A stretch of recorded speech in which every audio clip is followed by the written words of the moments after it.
Trapped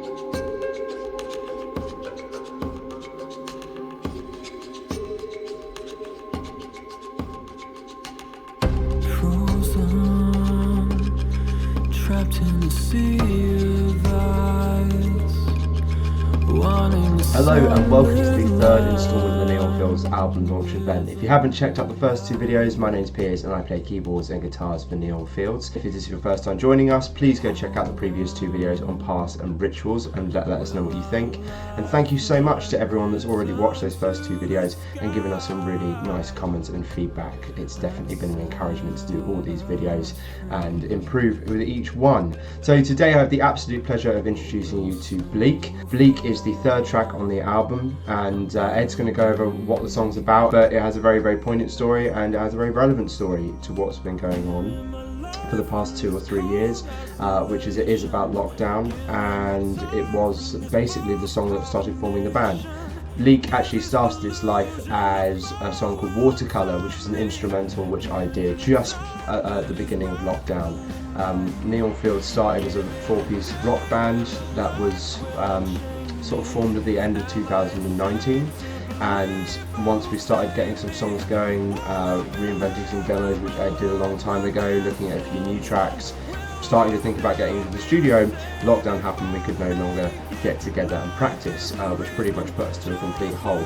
In my frustration, I started saying to the guys that I was going to release some electronic music and sort of dust off Ableton a little bit, dust off the computer and some of the synths that I have lying around here, and they were really encouraging about that. So I did that. I released 2 tracks under a single called Watercolour, under my old artist name of 9 Borders. These are available on Spotify to check out under the artist name 9 Borders, and the other tracks on there as well, definitely check those out. They are a group or a joint project between me and a great friend of mine, Luke Gillespie, who goes under the artist name of Elegy. He's a sort of dark techno producer, really talented guy, taught me a hell of a lot about Ableton music in general and introduced me to electronic music in a much broader spectrum. So definitely check out Elegy, definitely if you want to check out the 9 Borders stuff as well. Quite interesting to see where this demo came from. But anyway, those 2 demos were Watercolour, which became Bleak, and Collisions, which stayed as Collisions. And yeah, Watercolour was just an experiment really of experimenting with new sounds, definitely experimenting with more percussion, which is something that is definitely a weak point of mine that I haven't focused on a lot.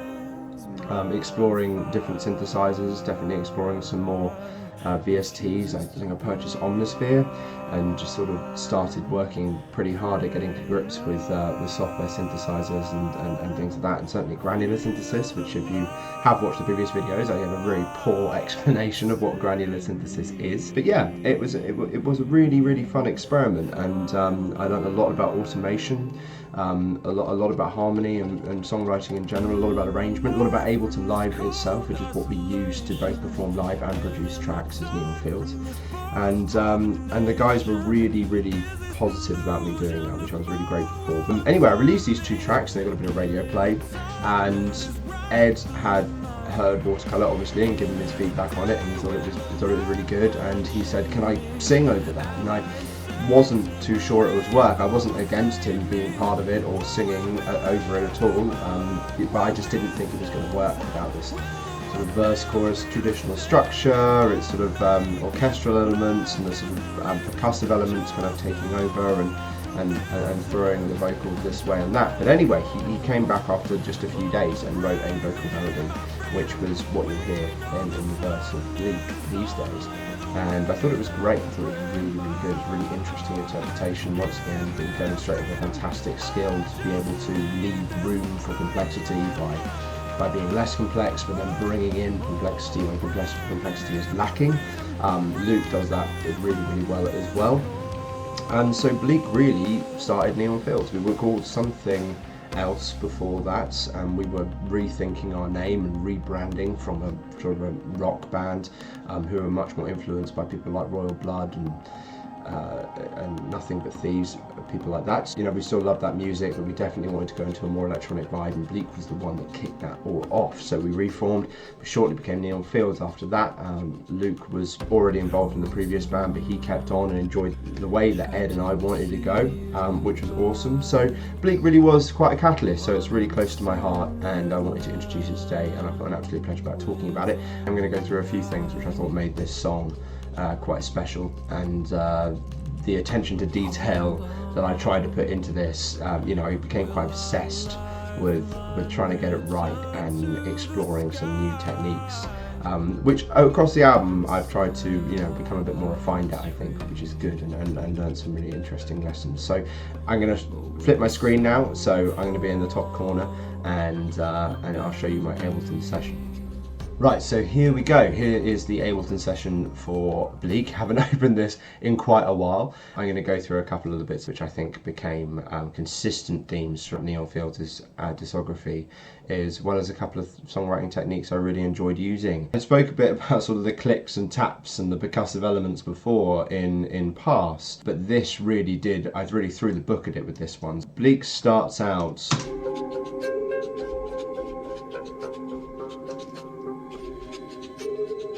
with a sort of piano layer that's playing sort of detuned, almost sort of tremolo type melody where it's cutting out. You can hear this cabata.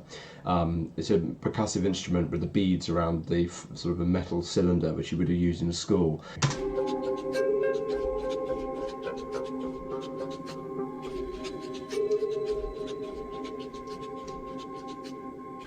The other thing that sort of comes in, and I think is a real character of Bleak, is what I dubbed metallophones, which is a sort of instrument definition of a really amazing instrument and software developers in Bristol. They called them metallophones, and I thought it sounded really onomatopoeic. So I've kind of coined the metallophones, or ripped off the metallophones name, and you can see I've used them quite a lot in this group. But what I mean by that is these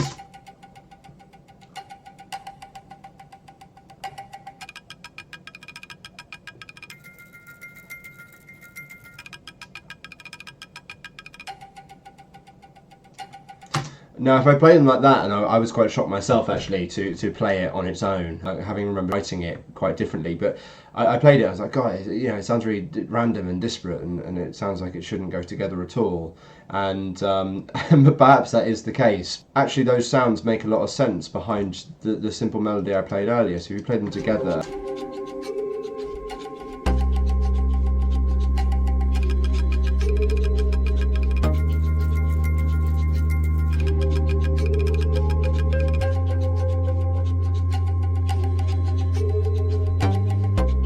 So you can see that they actually sound like I gave it some thought rather than randomly placing tap spells and chimes all over the place. So most of this instrumental that you're hearing today is essentially what Watercolour is, bar a couple of layers that I added when it became a Neon Fields song. So I'll go through those layers and you can hear them more clearly if you compare Watercolour to Bleak and what it eventually became.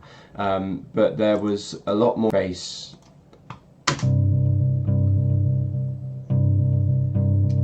in the choruses.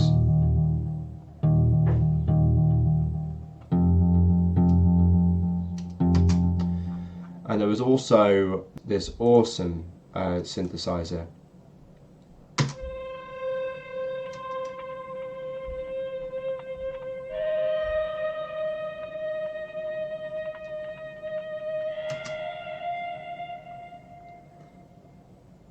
I find it really difficult to describe the sounds I like until I hear them, and synthesized sounds I enjoy, or what guitar tone I enjoy. I'm a huge fan of sci-fi. I'm not going off on a tangent, but I'm a huge fan of sci-fi from the 80s and the 90s, and films like Blade Runner and Total Recall, etc. And huge fan of Vangelis, who we regrettably lost this year. But I notice a lot of the synth work that we put into Neon Fields shows some familiarization with that style of music, which is a huge win for me, because I think film scores are fantastic when they're done correctly. And you know, I love Vangelis, as I said, Hans Zimmer, and Atticus Ross is another one. Yeah, I take a lot of inspiration from those guys, so it's really nice to see that influence is kind of bleeding through. But as well as just the tone, well, one of my favourite techniques that I used in Bleak was not delivering that final note that makes you feel like you're home, or it makes you feel like you really made it, that sort of triumphant note. not introducing it too early. I've learned this from several really good friends of mine about hold and release, and there are some fantastic artists I also enjoy listening to that do this very, very well. It's all about sort of not giving that final note too early. So first time maybe letting down the audience, and then the next time giving it to them, and it's going to be all the sweeter when you do. So that's something I did here, where I ascended the scale and then went to this A flat. It doesn't quite get there. You're expecting it to build, and then it drops down to a D sharp, and then it goes to the tonic, so it goes to C. So that part's kind of over.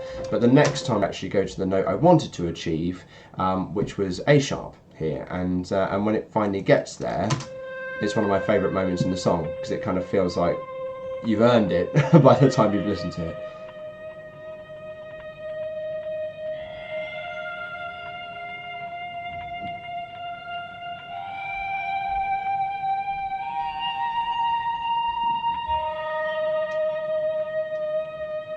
I think by doing this, people feel a lot more satisfied. When it does hit that note, it is absolutely my favourite moment in Bleak.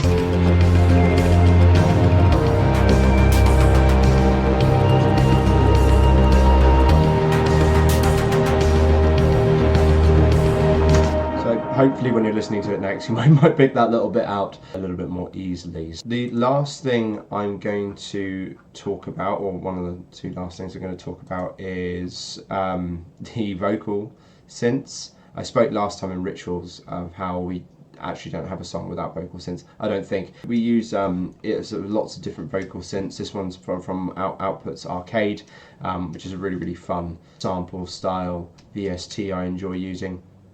And they add quite a lot to Bleak.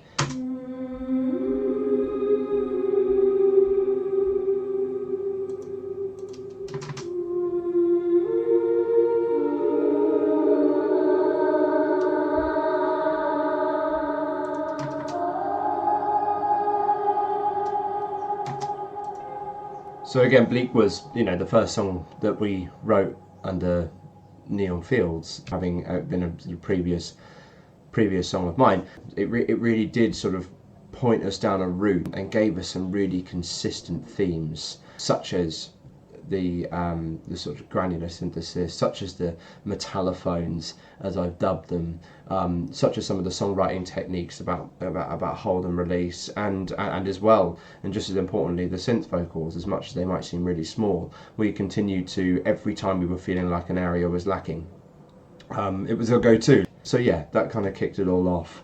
And as a fun fact, if you heard that in the song, I was quite literally leaning on my keyboard, and that was a complete mistake, and I thought it sounded really cool. And that became one of my favourite bits.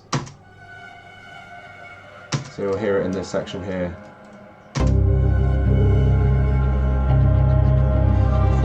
Goes back into the verse, which I thought was always quite cool. A genuine just mistake, which I thought sounded great, and put it in. I did say the last thing last time, but there is one more thing I've forgotten to speak about, and that is my use of automation, which you'll see is a complete mess. So automation, as part of a DAW, which is Digital Audio Workshop, which is what Ableton Live is, for those of you that are unfamiliar, is the way of automatically programming a particular function to do something as the time elapses. All these red lines here represent the position of a dial or a fader or whatever it might be as the song continues. So you can see you can do sort of more harsh stuff. You can also add curves and things like this to kind of make them, sort of smoother or sort of suddenly ramp up.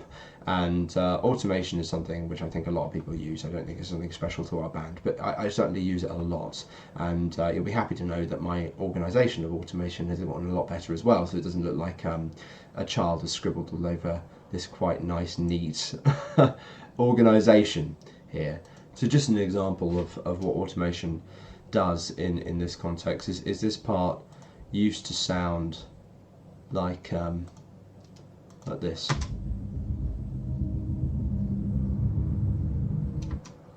So it's a sort of consistent kind of drone, and by putting in this automation, this sort of ramping. You can see here that this is going to equal 0.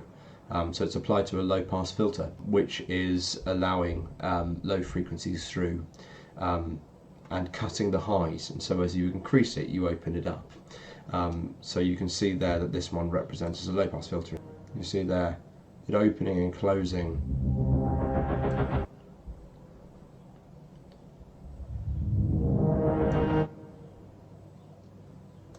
With those sort of spikes.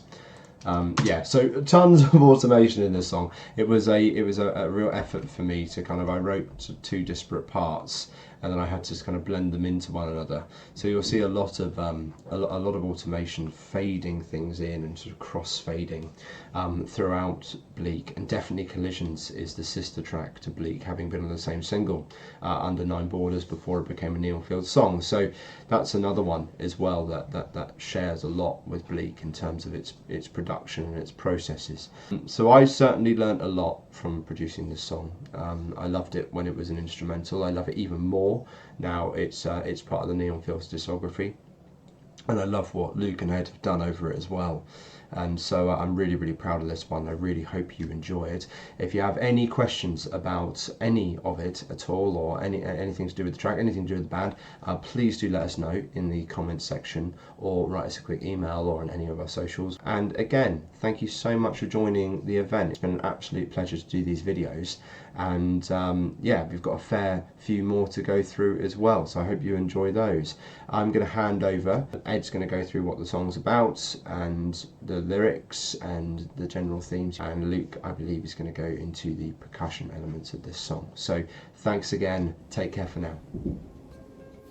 Hi everyone, I hope you're enjoying these videos as much as I am. In all honesty, it is a joy to be able to delve into Piers and Luke's process even more. I've not quite been so privy to seeing it in as much detail as they're showing it. I'm shocked to find out that the genius behind Piers' musical abilities is in fact him just accidentally leaning on keyboards. Coming out of the very specific theme of rituals, the album in a broader sense tells the story of how different people deal with situations of helplessness and desperation, this feeling of being trapped, and how the storyteller intends to escape that situation. Bleak's theme is about being trapped in a seemingly endless winter and longing for the sun to rise again to thaw the icy prison. The narrator desperately clings on to hope, whilst questioning whether they're being delusional that they will indeed ever be set free. But there's a real determination and a hope and a fight in them to keep going. As Piers mentioned, this is obviously a metaphor for lockdown, and it was written mid-2020 when it was difficult to see the light at the end of the tunnel and all our lives were frozen in time. I even very unsubtly used lyrics like give me my life from this cold isolation, and I'm numb from the cold that's come to lock me down in here. When recording the vocals for our songs, I try and imagine what that character is feeling at the time and thinking, and I try and get some of that emotion into the vocal itself, so that, you know, there's that extra dimension to it that people can hopefully lock into.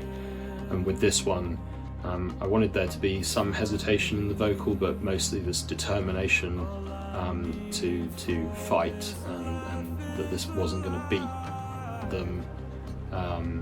Just some soul in the vocal and some fire and passion. Although the track was called Watercolour when Piers initially released it as an instrumental, the project name he actually chose for it was Bleak.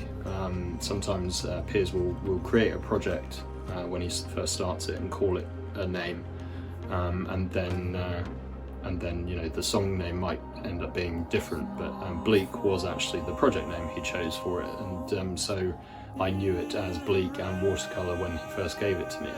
And when I was listening to the instrumental piece he had written, I could really hear, certainly in the opening section, that first verse, etc., you can hear this kind of almost Arctic wind blowing through it, like you're trapped in this frozen tundra, and so you know, that's where the story came from. Really, the inspiration came from just the sounds he'd managed to create, and also, and he'd called it Bleak because I think it had that feel to it, and so really that's where this kind of frozen in time idea came from, and it happened to be incredibly relevant at the time as well because we were all in a lockdown. Anyway, thanks for listening, and I will pass you over to Luke now to tell you about his magic on the track. So next up for Bleak, it's the drums. I've dug out and opened up the original session. This is where I recorded all the drums and the percussion. I'm using Superior Drummer again, but I've noticed something kind of interesting. The layout on Superior Drummer is way different to how I have things now.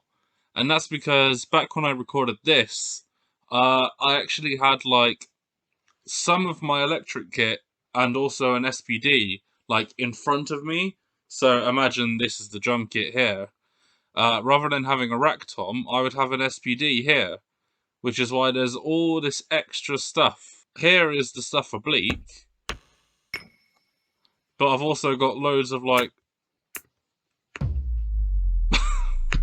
just random stuff as well.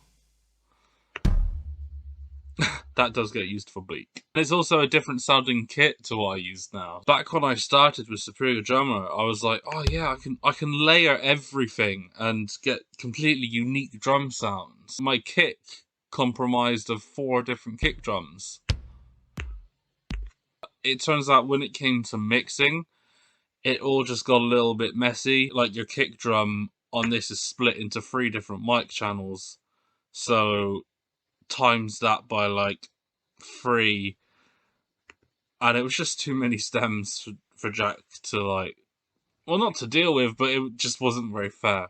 So that's why I ended up rethinking my whole drums, but I'm sure it'll crop up a couple of times, some of the songs that was written in this kind of older way. Anyway, going on to the song itself. So I can see I've split this up into like 2 different channels. So I've got all of the percussion-y stuff on this one and all of the acoustic drums on here. Let's hop on to the percussion-y stuff and see what I've done. I'll start off just by playing the track, just so you get a little idea.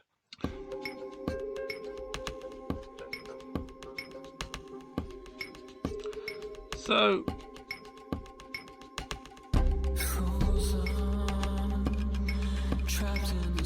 I might, just for Ed's sake, mute these old vocal takes. Just in case.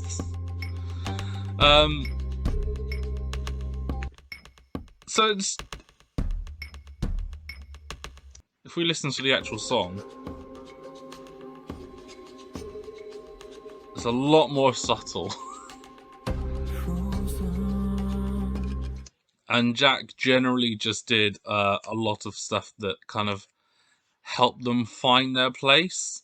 Whereas in this, very, very obvious in the mix, very dry sounding. Especially that, like, kick drum floor tom combination.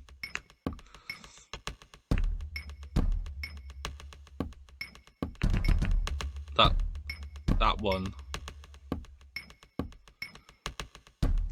I'm still pretty happy though with how they sound. I think it kind of holds up to the finished track. Let's see what else we've got going on here. In Bleak, during our bridge,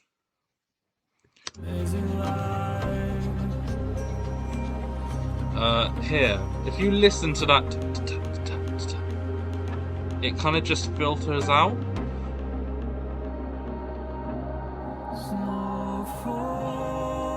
That was actually a decision made because once we'd got into the mixing process, and I think it was Ed that brought up the fact that this middle section was just sounding way too busy.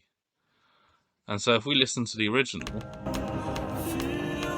but it's just too much going on.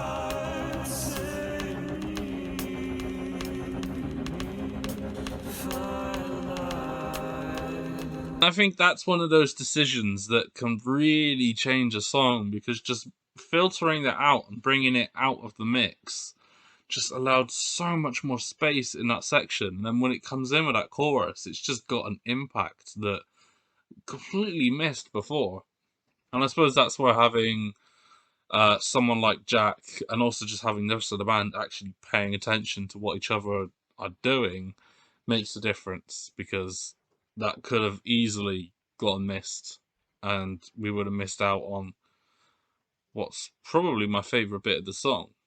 So now we're in the live playback session, which, if you've watched the Rituals video, I kind of went into it a little bit there, but the basics of it is I kind of play electric drums, and that gets split into a couple of different places. So my acoustic sound all goes through Supreme Drummer, and then all of the electronic sample stuff goes through these drum racks. So I've got a different one for each song on this channel here. And so on the Bleak chain, if you're familiar with the terminology. A chain in music production can be thought of as a path that the audio signal travels through. You can add effects to a chain, modulate certain parameters, pan left, pan right, just to name a few examples. The advantage of a chain is that you can layer these paths by stacking chains with different balances and effects, rather than applying all the effects to a track, which can sound very muddy. A common application for this is vocal production, where you can have a chain with a short delay, a chain with a long delay. Applying both delays to the track would result in some delay tails being delayed by another delay effect. This can sound particularly muddy, whereas adding chains means that the audio is affected irrespectively from one another. Keeping a completely dry chain in the stack can also help the vocal parts punch through with reverbs and delays applied, which would otherwise make the vocal audio sound very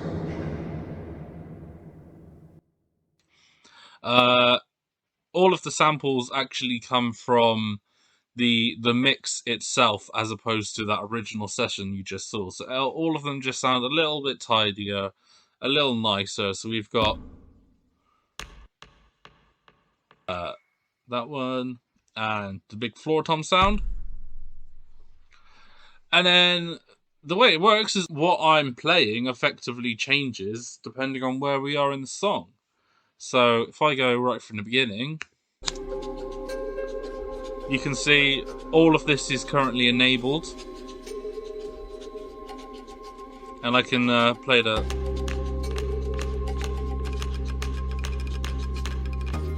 in a very rudimentary way. All of the echoing, I'm not doing it live, the computer's doing it live. So it's a live echo, it's not just a sample. Like, I can switch it off if I want to, and it just sounds like duh, as you can see here.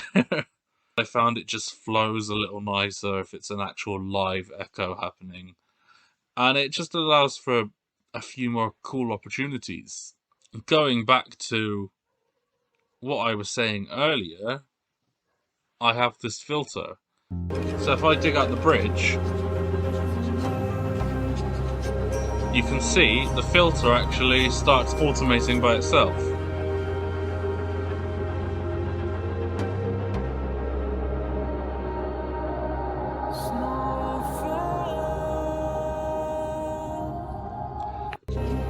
So if I go back, start playing the sample, you'll be able to hear it. So currently you can hear it.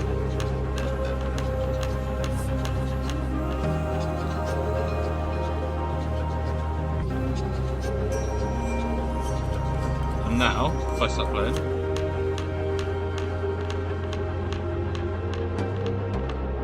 it starts filtering out.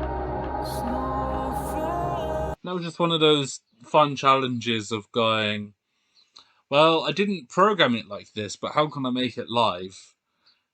And so live, we just rely on a bit of automation, and we get it to sound just like the record. There's a few instances of that happening in a few of the songs, which I'm really quite happy about, because the closest you can get to the actual record while still playing it live is ideal.